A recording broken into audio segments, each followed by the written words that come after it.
അസ്സലാമു അലൈക്കും വറഹ്മത്തുള്ളാഹി വബറകാതുഹു.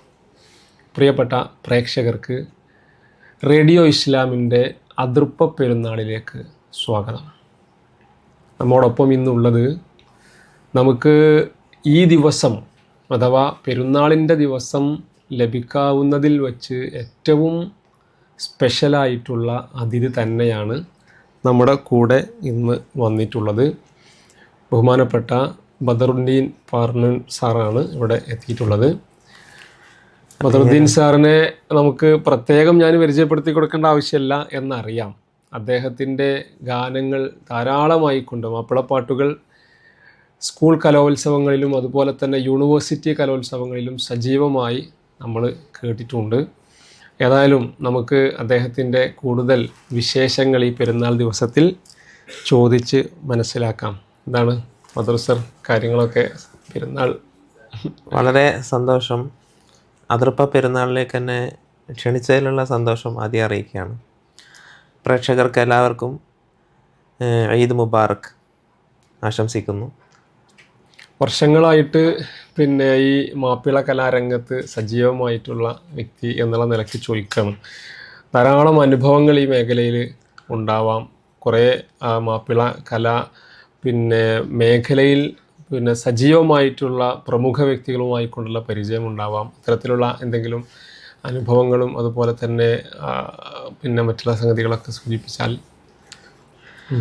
പെരുന്നാൾ സുദിനത്തിൽ ഇങ്ങനെയൊരു പ്രോഗ്രാം സംഘടിപ്പിച്ചതിന് റേഡിയോ ഇസ്ലാമിന് എൻ്റെ എല്ലാവിധ അഭിനന്ദനങ്ങളും അറിയിക്കുകയാണ്. കാരണം ആഘോഷമാണല്ലോ. ഈദ് എന്ന പദത്തിന് അർത്ഥം തന്നെ ആഘോഷം എന്നാണ്.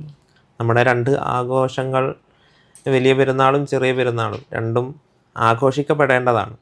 അത് തഖ്വയിൽ ഊന്നിക്കൊണ്ട് അതോടൊപ്പം ഹറാമിൻ്റെ പരിധികൾക്ക് ഉള്ളിൽ നിന്നുകൊണ്ട്, ഹറാം ഹലാലിൻ്റെ പരിധികൾക്കുള്ളിൽ നിന്നുകൊണ്ട് അതിനെ എത്രത്തോളം ആഘോഷിക്കാൻ നമുക്ക് സാധ്യമാണോ അത് ആഘോഷിക്കപ്പെടേണ്ട ഒരു ദിനത്തിൽ മാപ്പിളപ്പാട്ടിൻ്റെ ഒരു രചയിതാവ് എന്നുള്ള നിലയ്ക്ക് തന്നെ ക്ഷണിച്ചതിലുള്ള സന്തോഷമാണ് എനിക്കുള്ളത്.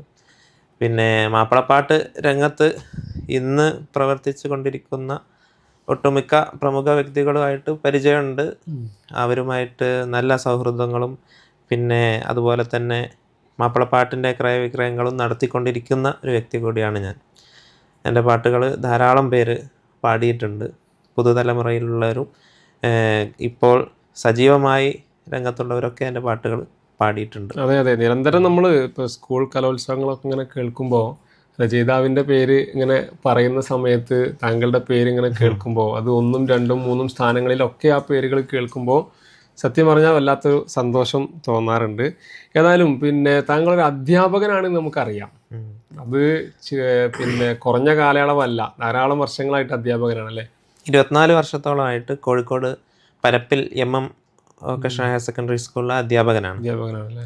ഓക്കെ. അപ്പോൾ അധ്യാപനത്തിലും അതോടൊപ്പം തന്നെ ഈ മാപ്പിള കലാരംഗത്തും സജീവമായിട്ട് പ്രവർത്തിച്ചുകൊണ്ടിരിക്കുകയാണ്. ഒഴിവുള്ള സമയങ്ങളിലൊക്കെ പാട്ടിൻ്റെ പഠനവും അതിൻ്റെ സാഹിത്യ പഠനവും ഒക്കെ നടത്തുന്നതോടൊപ്പം രചനയും നടത്തിക്കൊണ്ടിരിക്കുകയാണ്. ഇപ്പോൾ വിദ്യാഭ്യാസം കാര്യങ്ങളൊക്കെ സ്കൂൾ കാലഘട്ടങ്ങളിലൊക്കെ നാട്ടിൽ തന്നെ പഠിച്ചു. അതിനുശേഷം ഡിഗ്രി കഴിഞ്ഞു, PG കഴിഞ്ഞു, B.Ed സെറ്റ് യോഗ്യതകളൊക്കെ നേടിയിട്ടുണ്ട്. അപ്പോൾ കാലിക്കറ്റ് യൂണിവേഴ്സിറ്റിയിലാണ് B.Edഉം സെറ്റും ഒക്കെ പാസ്സായിട്ടുള്ളത്. അപ്പോൾ എഡ്യൂക്കേഷണൽ ക്വാളിഫിക്കേഷൻസിൻ്റെ കൂടെ തന്നെ ഈ തരത്തിലുള്ള കലാപരമായിട്ടുള്ള കാര്യങ്ങളിലും സജീവമാണ് എന്നതിൽ വലിയ സന്തോഷം അറിയിക്കുകയാണ്. കരിയറിൽ മൊത്തത്തിൽ എങ്ങനെയാണ് നമ്മളെ പ്രൊഫഷൻ? ഇപ്പോൾ ജോലി സ്കൂൾ അധ്യാപകനാണെന്ന് പറഞ്ഞു, അതോടൊപ്പം തന്നെ കരിയറുമായി ബന്ധപ്പെട്ട കാര്യങ്ങളൊക്കെ. സ്കൂൾ ജീവിതം എന്ന് പറയുന്നത് 10 മണി മുതൽ 4 മണി വരെയുള്ള നിശ്ചിത സമയം, അത് വളരെ ആസ്വാദ്യകരമായിട്ട് കുട്ടികളെ പഠിപ്പിച്ചുകൊണ്ട് പോകുമ്പോൾ അതിൽ നിന്ന് അതിനുശേഷം കിട്ടുന്ന ഒഴിവ് സമയങ്ങളും അതുപോലെ തന്നെ മറ്റ് അവധി ദിനങ്ങളൊക്കെയാണ് എൻ്റെ മറ്റ് ഈ കലാപരമായിട്ടുള്ള ഈ ഒരു പ്രവർത്തനത്തിന് വേണ്ടി വിനിയോഗിക്കാറുള്ളത്. രാത്രി ഭക്ഷണത്തിന് ശേഷവും അതുപോലെ തന്നെ വൈകുന്നേരം വീട്ടിലെത്തിയതിന് ശേഷമൊക്കെ കിട്ടുന്ന ചെറിയ ചെറിയ സമയങ്ങൾ ഏറ്റവും നല്ല രീതിയിൽ ഉപയോഗപ്പെടുത്തിയിട്ടാണ് ഈ ഒരു മേഖലയിൽ ഇത്രയും കൂടുതൽ പാട്ടുകൾ എഴുതാനും അതിനുള്ള പഠനവും ഗവേഷണവും ഒക്കെ നടത്താനുള്ള സമയം കണ്ടെത്തുന്നത്. അതൊരു വലിയൊരു പ്രയത്നം തന്നെയാണ്. കുടുംബവും പിന്നെ എൻ്റെ ജോലിയും ഈ പാട്ടും എല്ലാം കൂടി ഒന്നിച്ച് കൊണ്ടുപോകുമ്പോൾ കുറച്ച് ടൈറ്റ് ആയിരിക്കും. പക്ഷെ എന്നാലും അത് രണ്ടും ആസ്വദിച്ച് ഒരേപോലെ കൊണ്ടുപോകാൻ സാധിക്കും. അതായത് അത്രത്തോളം താല്പര്യമുള്ള ഒരാൾക്ക് മാത്രമേ എന്ത് ചെയ്യാൻ കഴിയുള്ളൂ, അത് കൊണ്ടു നടക്കാൻ കഴിയുള്ളൂ എന്നുള്ളതാണ്. തീർച്ചയായും മാപ്പിളപ്പാട്ടിനോട് അത്രയേറെ ഇഷ്ടമായിരുന്നു. എൻ്റെ വല്യമ്മ, ഉമ്മയുടെ ഉമ്മ പള്ളിക്കുട്ടി, ഞാൻ ഒന്ന് രണ്ട് ഇന്റർവ്യൂവിൽ ഞാൻ പറഞ്ഞിട്ടുണ്ട്. പള്ളിക്കുട്ടി എന്നാണ് പേര്, ഒരു സ്പെഷ്യൽ പേരാ. പള്ളിക്കുട്ടി വല്യമ്മന്റെ പേര്, വല്യമ്മന്റെ പേര്, ഉമ്മയുടെ ഉമ്മ. പരീക്കുട്ടി എന്ന് വരെ നമ്മൾ കേട്ടിട്ടുണ്ട്. പള്ളിക്കുട്ടി എന്ന പേരിൽ ആയിരുന്നു ഉമ്മന്റെ പേര്. അവര് പണ്ടത്തെ ഒപ്പന പാട്ടുകാരിയായിരുന്നു. ഈ അന്ന് ആഘോഷവേളകൾ എന്ന് പറഞ്ഞാൽ കല്യാണ രാവുകളിൽ പിന്നെ ഓരോ വീട്ടുകളിലും പോയിട്ട് അപ്പപ്പോൾ പാട്ടുകൾ കെട്ടിയിട്ട് പാടി വെറ്റില വെച്ച് കെട്ടുവെച്ച് പാടിയിട്ട് അടുത്ത ടീമിനെ തോൽപ്പിക്കുന്ന അങ്ങനത്തെ ഒരു സിസ്റ്റം ഉണ്ടായിരുന്നു ആ കാലഘട്ടം. അങ്ങനെ ഒപ്പനപ്പാട്ടുകാരി ആയിരുന്നു എൻ്റെ വല്യമ്മ, ഉമ്മയുടെ ഉമ്മ. ഒരു പക്ഷേ ആ ഒരു ഹെറിഡിറ്ററി എൻ്റെ ഒരു ജീനിൽ വന്നിട്ടുണ്ടാവുന്നതാണ്. അതുകൊണ്ടായിരിക്കാം പാട്ടെഴുത്തിലേക്ക് എനിക്ക് ഇങ്ങനെ തിരിയാനുള്ള ഒരു ഉണ്ടായിട്ടുള്ളത് ഞാൻ ഇങ്ങനെ വിചാരിക്കുന്നു. ഓക്കെ, അപ്പോ പിന്നെ കുടുംബത്തിൽ തന്നെ ഒരു എന്താ പറയാ പാരമ്പര്യം ഉണ്ട് എന്ന് പിന്നെ നമുക്ക് മനസ്സിലാവുന്നത്. എൻ്റെ പിന്നെ പെങ്ങള്, 2 പെങ്ങന്മാരും അത്യാവശ്യമൊക്കെ പാടും. പിന്നെ ഒരു വലിയ ഗായകരൊന്നല്ല, എന്നാലും അത്യാവശ്യം പാടും. ഉമ്മയും അത്യാവശ്യം പാടും. എന്നാൽ പിന്നെ പെങ്ങളുടെ കുട്ടി, ഇളയ പെങ്ങളുടെ മകള് അബ്ലജ മുജീബ് എന്ന് പറയും, ദുബൈയിലാണ്, അവിടെ താമസമാണ്. അവര് നന്നായി പാടും, സോഷ്യൽ മീഡിയയിലും അല്ലാതൊക്കെ നന്നായി പാടി. എൻ്റെ പാട്ടുകൾ തന്നെ യൂട്യൂബിൽ 2-3 പാട്ടുകൾ പാടിയിട്ടുണ്ട്. നന്നായി പാടുന്നവരാണ്. പിന്നെ എൻ്റെ മകൾ ദിയാനുജും യൂട്യൂബിലൊക്കെ പാട്ടുകൾ പാടിയിട്ടുണ്ട്. അത്യാവശ്യം പാട്ടുകളൊക്കെ പാടുന്ന ആളുകൾ. അങ്ങനെ കുടുംബം മൊത്തം, എൻ്റെ വൈഫും അത്യാവശ്യം പാടുകയും മൂളുകയൊക്കെ ചെയ്യും. പാടുമെന്ന് പറയാൻ പറ്റില്ല, എന്നാലും എന്നോട് എൻ്റെ ഈ ഒരു കലാജീവിതത്തിന് എൻ്റെ കൂടെ സപ്പോർട്ട് ചെയ്തുകൊണ്ട് ഇവരൊക്കെ ഉണ്ട്. ഉപ്പയും ഉമ്മയും കുടുംബം, ഫാമിലി മൊത്തം എല്ലാവരും ഒരു സഹകരണം ഉള്ളത് കൊണ്ടാണ് ഈ മേഖലയിൽ ഇങ്ങനെ ഒരു കലാകുടുംബം, ഒരു കലാ കുടുംബമാണ്, പ്രത്യേകിച്ച് ഒരു മാപ്പിള കലാ കുടുംബം എന്ന് പ്രത്യേകം പറയേണ്ടിയിരിക്കുന്നു. അതുപോലെ തന്നെ പിന്നെ സ്കൂൾ കലോത്സവങ്ങളിൽ വളരെയധികം സജീവമായി സാറിൻ്റെ പാട്ടുകൾ ഇങ്ങനെ വന്നുകൊണ്ടിരിക്കുന്നുണ്ട്. സ്കൂൾ കലോത്സവങ്ങളിൽ 2013-14 കാലഘട്ടം മുതൽ, അന്ന് മുതലാണ് എൻ്റെ പാട്ടുകൾ കലോത്സവങ്ങളിൽ എടുത്ത് പാടൽ തുടങ്ങിയത്.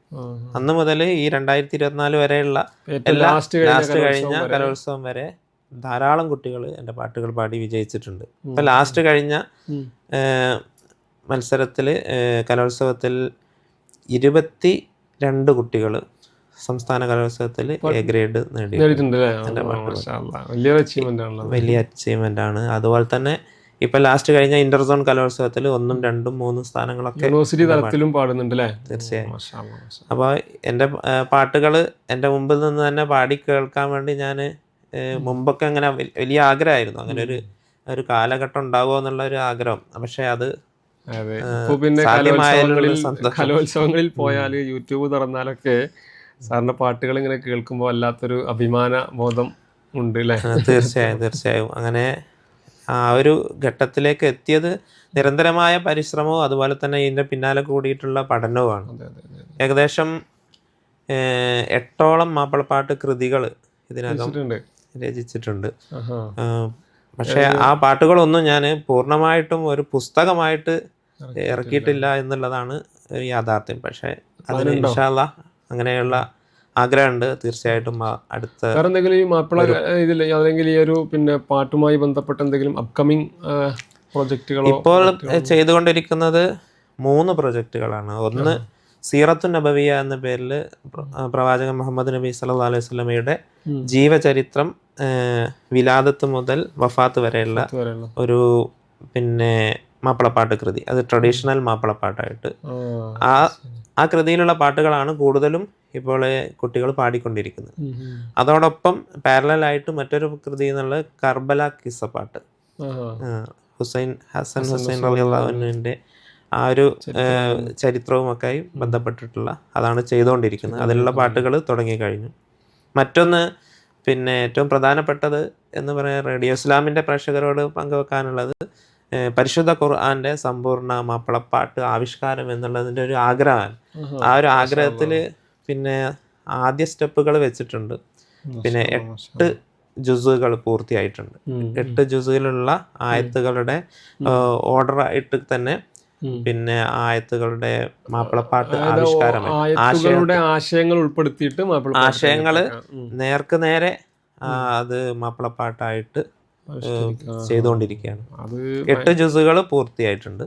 ബാക്കിയുള്ളത് ഇങ്ങനെ വളരെ സാവധാനം, വളരെ സൂക്ഷ്മതയിൽ ചെയ്യുന്ന ഒരു ഖുർആനുമായി ബന്ധപ്പെട്ടതുകൊണ്ട് ഒറ്റയടിക്ക് ചെയ്തു തീർക്കാൻ പറ്റും. അത് ചെയ്തുകൊണ്ടിരിക്കുകയാണ്. ഓക്കേ, മാഷാ അല്ലാഹ്. അത് ഭയങ്കര ഒരു സംഭാവന. എല്ലാവരുടെയും പ്രാർത്ഥന ഉണ്ടാവണം. അത് സൂക്ഷ്മതയോടുകൂടി ചെയ്യാൻ നമ്മുടെ പ്രേക്ഷകരോടും കൂടെ പറയാനുള്ളത്. കാരണം നമ്മുടെ ഈ ഒരു പുതിയ കാലഘട്ടത്തിൽ ഈ മാപ്പിളപ്പാട്ടിന്റെ ഇത് പിന്നെ പലപ്പോഴും മാപ്പിളപ്പാട്ടിന്റെ ഈ ട്രഡീഷണൽ സാധനം വല്ലാതാരും ചെയ്യാത്തൊരു സാഹചര്യത്തിൽ ഖുർആനിന്റെ ആശയങ്ങളെ ഈ രൂപത്തിൽ പിന്നെ മാപ്പിളപ്പാട്ടിന്റെ രൂപത്തിലേക്ക് മാറ്റുക എന്നുള്ളത് വലിയൊരു സംഭാവനയായിരിക്കും, സംശയമില്ല. തീർച്ചയായും.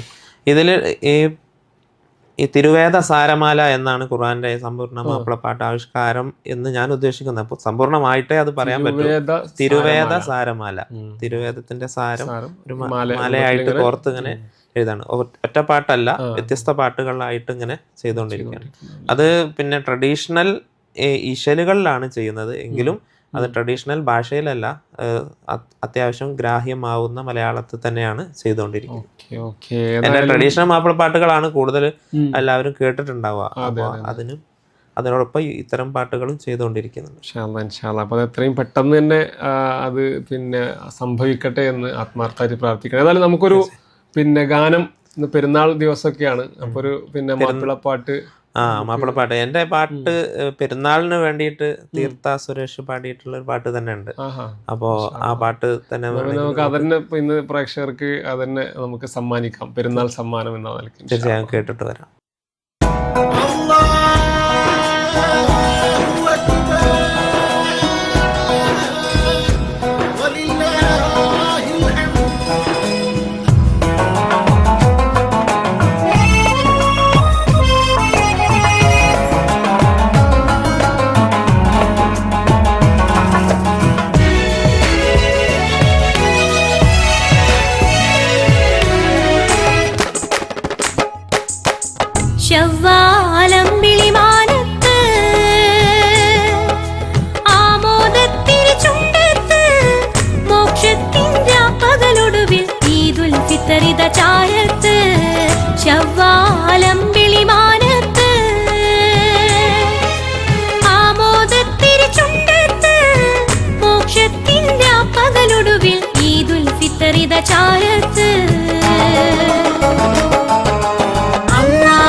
തട്ടാൽ കൈമേയൊക്കെ മറന്നിഖ്ലാസാൽ കൂടി തറാവീഹും പരിശാൽ കൊയ്യാനായി ഫലം റയ്യാനിൻ വഴി കേറാൻ സുവനമതിൻ തട്ടാൽ അല്ലാഹു അക്ബർ വലില്ലാഹി ഹംദോദും ദിനമിത് ഫർഹത്ത് അല്ലാഹു അക്ബർ വലില്ലാഹി ഹംദോദും ദിനമിത് ഫർഹത്ത് ഈദിൻ സുദിനമിലായൊത്ത്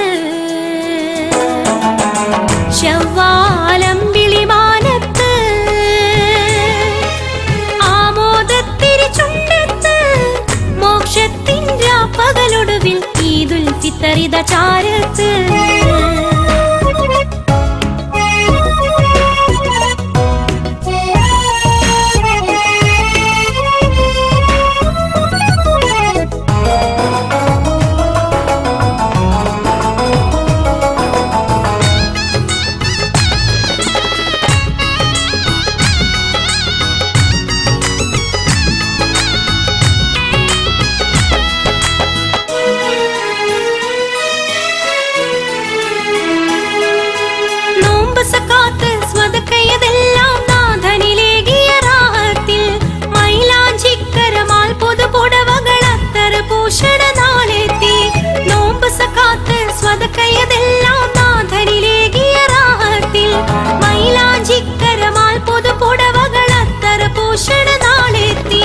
അല്ലാഹു അക്ബർ വലില്ലാഹി ഹംദോദു ദിനമി സുറൂറത്ത് അല്ലാഹു അക്ബർ വലില്ലാഹി ഹംദോദു ദിനമി സുറൂറത്ത് ഈദുൽ ഫിത്ർ ദിനോരത്ത് ശവ്വാലം വിളിമാനത്ത് ആമോദത്തിരി ചുണ്ടത്ത് മോക്ഷത്തിൻ്റെ പകലൊടുവിൽ ഈദുൽ ഫിത്തറിത ചാരത്ത് മന്നാനെ മഹാമാരി ഇതൊക്കെയകറ്റി നിറുത്ത് നിലോകത്ത് നന്നായിടണം ഇത്തരുണത്തിലതെങ്കിലും ഇല്ല സലാമത്ത് മന്നാനെ മഹാമാരി ഇതൊക്കെയകറ്റി നിറുത്ത് നിലോകത്ത് നന്നായിടണം ഇത്തരുണത്തിലതെങ്കിലും ഇല്ല സലാമത്ത് അല്ലാഹു അക്ബർ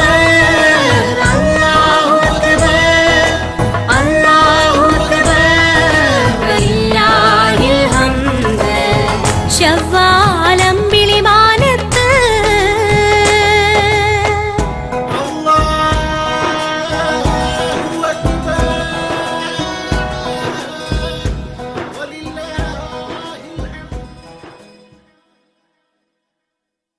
ഓക്കെ, അപ്പോൾ പിന്നെ നമ്മുടെ ബദറുദ്ദീൻ സാറിൻ്റെ പിന്നെ മാപ്പിളപ്പാട്ട് തന്നെയാണ് ഇപ്പോൾ നമ്മൾ കേട്ടിട്ടുള്ളത്.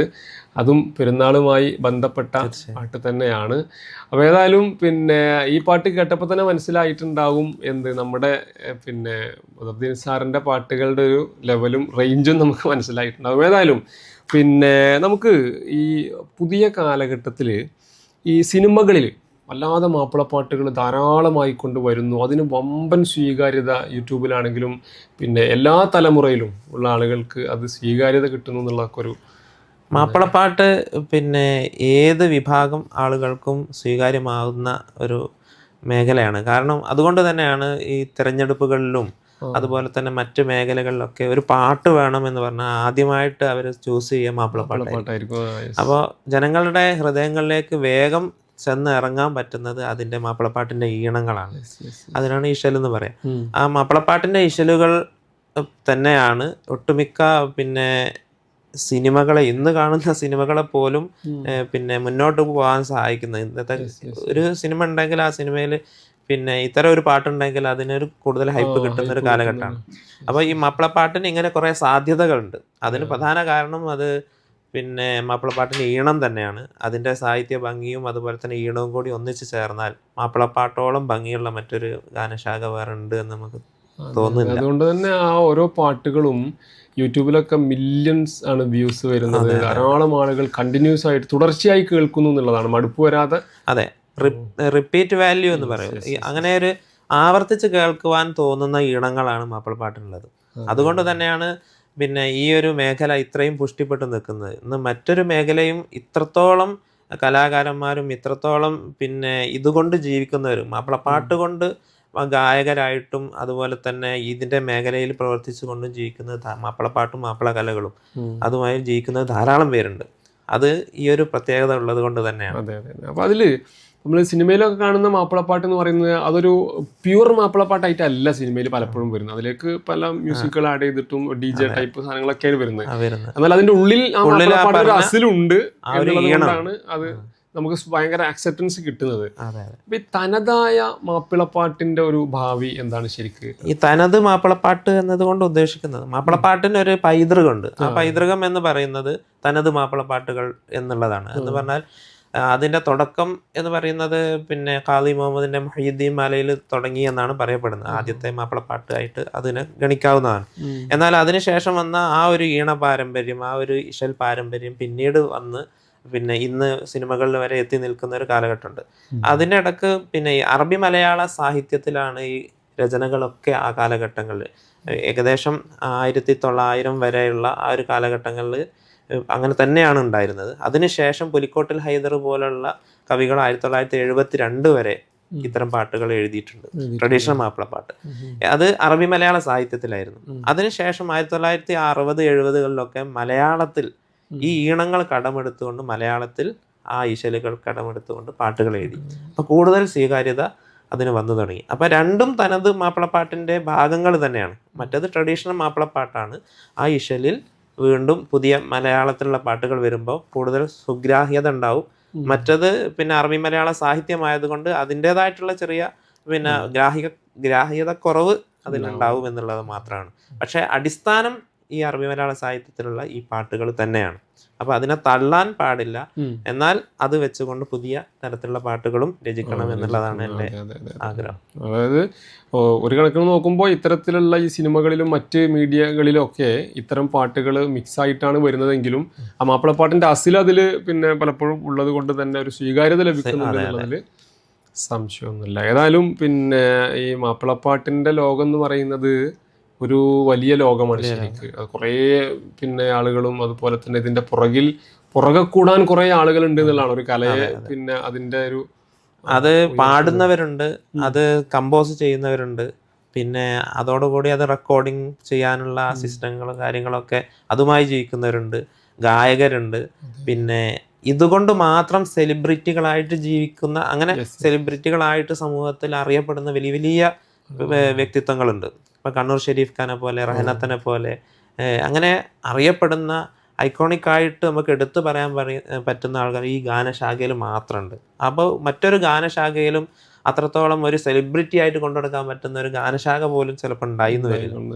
കാരണം അതാണ് മാപ്പിളപ്പാട്ടിന്റെ പ്രത്യേകത. ഇപ്പം കണ്ണൂർ ഷെരീഫ് ഖായാലും പിന്നെ റഹനത്തായാലും ഇന്നത്തെ കാലഘട്ടത്തിലെ ഒട്ടുമിക്ക പാട്ടുകാരും എൻ്റെ പാട്ടുകൾ പാടിയിട്ടുണ്ട് എന്നുള്ളതാണ്. എൻ്റെ പാട്ടുകൾ പാടി, അതാണ് എൻ്റെ സന്തോഷം. കാരണം അവരെ കൊണ്ടൊക്കെ പാട്ട് പാടിക്കാൻ കഴിഞ്ഞു. അതോടെ തന്നെ പുതിയ തലമുറയിലുള്ള ഇന്ന് റിയാലിറ്റി ഷോയിലും മറ്റു കാര്യങ്ങളിലൊക്കെ പങ്കെടുക്കുന്ന കുട്ടികളൊക്കെ ഒട്ടുമിക്ക പേരും എൻ്റെ ശിഷ്യന്മാരാണ് എന്നുള്ള സന്തോഷം കൂടി നിങ്ങളായിട്ട് പങ്കുവെക്കുകയാണ്. അപ്പോൾ വരികൾ പാടിയിട്ട് പല ആളുകളും ഉന്നതിയിലെത്തിയിട്ടുണ്ട് അല്ലേ? തീർച്ചയായും സ്കൂൾ ലെവലില് നന്നായിട്ട് പാടുന്ന ഒരാള് അപ്പോൾ അയാൾ എന്തെങ്കിലും സ്വാഭാവികമായിട്ടും അതിൽ അങ്ങനെ വളർന്നു വരും. സ്റ്റേറ്റ് കലോത്സവങ്ങളിലൊക്കെ വിജയിക്കുന്ന കുട്ടികൾ മിക്കവാറും അവർ ഉന്നത സ്ഥാനത്ത് എത്തിയ എത്രയോ പേരുണ്ട്. സിനിമകളിൽ പാടിയിട്ടുള്ള ഏകദേശം 7ഓളം പേര് എൻ്റെ ശിഷ്യന്മാരായിട്ട് പാടിയിട്ടുണ്ട് അല്ലേ? ഓക്കെ. അപ്പോൾ പിന്നെ അതൊരു സത്യം പറഞ്ഞാൽ ഒരു ചെറിയ സംഭാവനയല്ല മാപ്പിളപ്പാട്ടിന് നൽകിയിട്ടുള്ളത്. കാരണം ഞാൻ മനസ്സിലാക്കുന്നത് സ്കൂൾ കലോത്സവങ്ങളിലെ ഏറെക്കുറെ എല്ലാ ജില്ലകളിൽ വെച്ച് നടന്ന കലോത്സവങ്ങളിലും കഴിഞ്ഞൊരു പിന്നെ 8-10 വർഷമായിട്ട് അല്ലേ, 8-10 വർഷമായിട്ട് നിരന്തരമായിക്കൊണ്ട് അദ്ദേഹത്തിൻ്റെ വരികൾ കലോത്സവങ്ങളിൽ ഇങ്ങനെ ഉയർന്ന് കേൾക്കുന്നുണ്ട്. അത് പിന്നെ ഒരു ചെറിയ സന്തോഷമല്ല നമുക്ക് തരുന്നത്. ഏതായാലും അത്തരം കാര്യങ്ങളിൽ പിന്നെ പങ്കുവച്ചത് വലിയ സന്തോഷം. അതോടൊപ്പം തന്നെ ഇപ്പോൾ പെരുന്നാളാണല്ലോ ഇന്ന്. ഈ പെരുന്നാൾ ദിവസം ശരിക്ക് റസൂൽ പഠിപ്പിച്ചത് ആഘോഷിക്കാനുള്ള ദിവസം തന്നെയാണ്. തീർച്ചയായും ഭക്ഷണം കഴിക്കാനുള്ള ദിവസം, ആഘോഷിക്കാനുള്ള ദിവസം തന്നെയാണ്. എന്നാൽ പിന്നെ ആ ആഘോഷം ചിലതൊക്കെ പരിധി വിടുന്നുണ്ട്. എന്നാൽ എങ്ങനെയാണ് ആഘോഷിക്കേണ്ടത് എന്നുള്ളത് കൃത്യമായിട്ട് പുതിയ തലമുറക്ക് അത് പറഞ്ഞു കൊടുക്കുകയും അത് അവരിലെ പിന്നെ ഒരു ജീവിതത്തിന്റെ ഭാഗമാക്കി മാറ്റുകയും ചെയ്യണമെന്നാണ് എൻ്റെ അഭിപ്രായം. കാരണം ആഘോഷം എന്നുള്ളത് ഈദ് ആണല്ലോ. ഈദ് എന്ന് പറഞ്ഞാൽ ആഘോഷമാണ്. ആഘോഷത്തിന് പിന്നെ മതപരമായ ഒരു വേലിക്കെട്ടുകൾക്കുള്ളിൽ നിന്നുകൊണ്ട് അതെങ്ങനെ ആഘോഷിക്കാം എന്നുള്ളത് നമ്മുടെ നേതൃത്വം, പണ്ഡിത നേതൃത്വം അവർക്ക് പറഞ്ഞു കൊടുക്കുകയും അത് പാട്ടുകളായിട്ടോ അല്ലെങ്കിൽ ആ തരത്തിലുള്ള അനുവദനീയമായ മറ്റുള്ള രീതികളിലൊക്കെ ഉപയോഗപ്പെടുത്താൻ അവരെ പരിശീലിപ്പിക്കുകയും ആ മേഖലയിലേക്ക് വഴി തിരിച്ചു വിടുകയും ചെയ്യണം. ഇന്നിപ്പോൾ ലഹരിയും അതുപോലെ തന്നെ പിന്നെ കൂത്താട്ടവും പിന്നെ DJ ഒക്കെ ആയിട്ട് പോകുന്നതിന് പകരം ഇത്തരം ഇപ്പോൾ ഇസ്ലാമിക ഗാനങ്ങൾ, അത്തരത്തിലുള്ള ഗാനങ്ങൾ നമ്മൾ കേൾക്കുവാൻ കഴിയാവുന്ന, അത്തരം ആസ്വദിക്കാൻ കഴിയാവുന്ന പാട്ടുകൾ പാടാൻ കൊച്ചുകുട്ടികൾ അത് പാടാനുള്ള കുട്ടികൾ ഇഷ്ടം പോലെ ഉണ്ട്.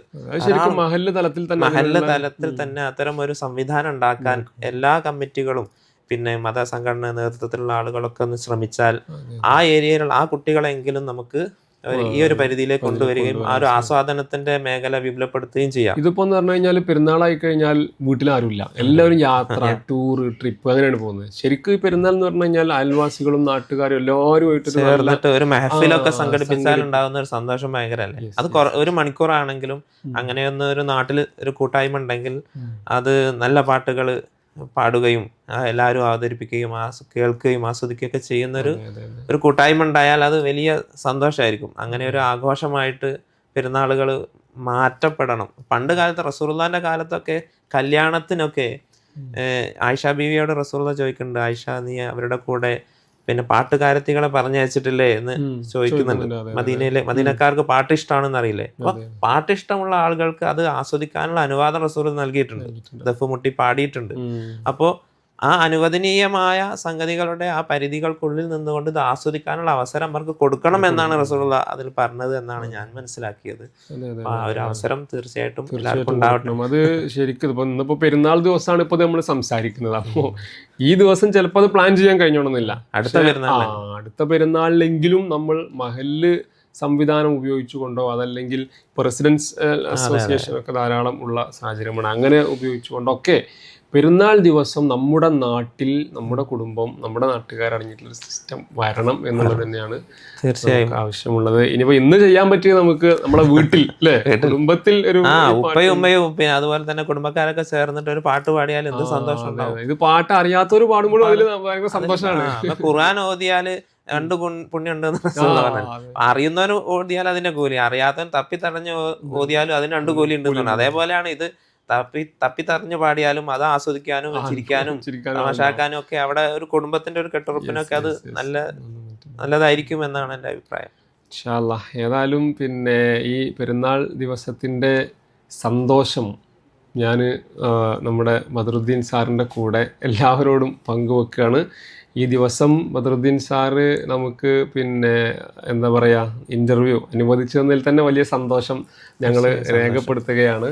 ഏതായാലും നമുക്കൊരു ഗാനം കൂടെ, ആ ഗാനത്തോടു കൂടി നമ്മളെ ഇൻഷാ അല്ലാഹ് ഒരു പെരുന്നാൾ സന്ദേശം എന്തെങ്കിലും കൊടുക്കാനുണ്ടെങ്കിൽ നമുക്ക് എല്ലാവർക്കും നല്ലൊരു പെരുന്നാൾ ആശംസിച്ചുകൊണ്ട് തൽക്കാലം വിട ചോദിക്കുകയാണ്. എല്ലാവരുടെയും പ്രാർത്ഥനയിൽ ഉണ്ടാവണമെന്ന് മാത്രമാണ് പറയാനുള്ളത്. അസ്സലാമു അലൈക്കും വറഹ്മത്തുള്ളാഹി വബറകാതുഹു.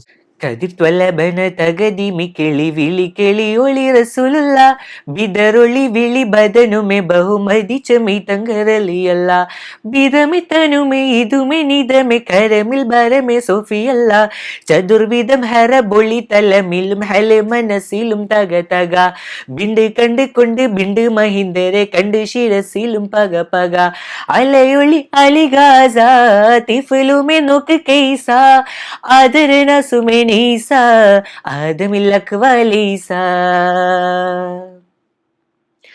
ഊക്കിനൽ ഹക്ക് വമ്പർ നോക്കി നോർഷക്ക് ആക്കവും കാക്ക് നോക്കി നിക്കൂർ പക്ക തകജടു ദിമി ദിമി തതിങ്ങിണ തകതിമി തത്വര തത്വമികന്തൊരു പ്രകൃതം ക്രൂരതയാൽ വികൃതം ഗാസവിതുമ്പിടുമേ സുഹൃതം തമ്പുരു സംഗീണം കണ്ടുപിടിപ്പെടും അമ്പരം എമ്പിടുമേ അമൃതം ഗാസവിശേഷണമേ തിമൃതം ഗാസവിശേഷണമേ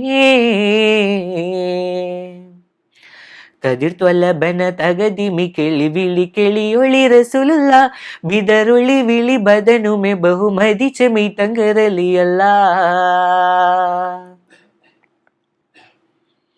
നാശവും വിനാശവും അതിശയം കശപിശ ശേഷമേ അവശേഷിച്ച വിശേഷമേ അതിശയം അരിശമൂത്ത് വീശിദേശം ശൈശവ കുശൽ വിളി പിരിശമോ നാശം വിതച്ച് കരിശനം ഉയർത്തിയേ ഇളകിയുള്ളറി ഗലബ് അളവിലെ നല്ലത് കളകള ചൂളവും പെരുത്തിട്ട അഹങ്കാരം വിലത്താൽ കളികളും ബിദമേ കഥചതി പൈതലും ബിദമേ കഥചതി പൈതലും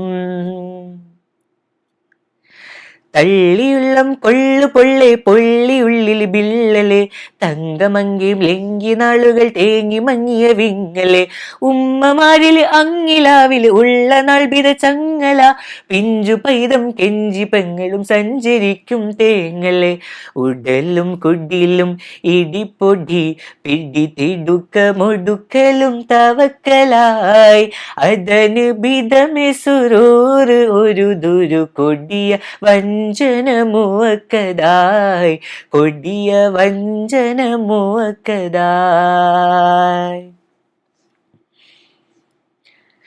കാത്ത് കാത്തതിന്റെ ദൗത്യം മുത്തുനബിക്കിഷ്ടമായി കാത്തരുളിടാത്ത മർത്യർ ചേർത്ത സത്യം നഷ്ടമായി ആക്കമാക്കം ഹക്ക് നീക്കി ഒക്കെ നിക്കണ നഷ്ടമായി ഊക്ക് നോക്കി പാട്ടിലാക്ക് കേക്കണേ ഇത് ശിഷ്ടമായി അമ്പവനായുള്ള റബ്ബിൻ രണ്ട് ലോകം നേടുവാൻ രണ്ട് വാക്കിൽ കലിമ കൊണ്ട നന്ദ്യ റസൂൽ തീർത്തതോ അന്ത്യ റസൂൽ തീർത്തതോ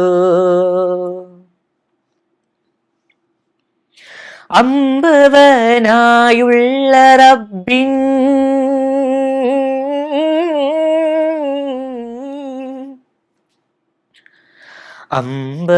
അമ്പവനായുള്ള റബ്ബിൻ രണ്ട് ലോകം നേടുവാൻ രണ്ട് വാക്കിൽ കലിമ കൊണ്ടൻ നന്ദ്യ റസൂൽ തീർത്തതോ അന്ത്യ റസൂൽ തീർത്തതോ കതിർ ത്വലബന തകതിമി കിളി വിളി കിളിയൊളി റസൂലുള്ള ബിദറുളി വിളി ബദനുമെ ബഹുമതി ചമി തങ്ങറലിയല്ല ബിദമി തനുമെ ഇതുമെ നിതമെ കരമിൽ ബരമെ സൊഫിയല്ല ചതുർവിധം ഹര ബൊളി തലമിലും ഹലെ മനസ്സിലും തക തക ബിണ്ട് കണ്ട് കൊണ്ട് ബിണ്ട് മഹിന്ദരെ കണ്ട് ശിരസിലും പക പക അലയൊളി അലിഗാസ തിഫുലുമെ നോക്ക് കേസ ആദരന സുമെനീസ ആദമില്ല വലീസ കതിർ ത്വലബന തകതിമി കിളി വിളി കിളിയൊളി റസൂലുള്ള ബിദറുളി വിളി ബദനുമെ ബഹു മദിച്ചമീ തങ്ക റലിയല്ല